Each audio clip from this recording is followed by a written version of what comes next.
Us deixem amb les imatges de la mostra Llenguatges de colors, una exposició de l'artista molletà Jaume Xicola en la que s'exposen obres pictòriques. Xicola presenta una col·lecció que barreja el surrealisme i l'abstracció i conjuga la utilització de taques amb formes inconcretes.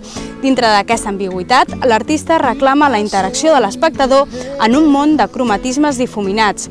L'exposició Llenguatges de colors romandrà instal·lada al Centre de Serveis al Lledoner fins al dia 7 de maig. No us la perdeu. I nosaltres ens veiem en el calaix de dimecres vinent. Que tingueu una molt bona setmana. I don't belong here in heaven.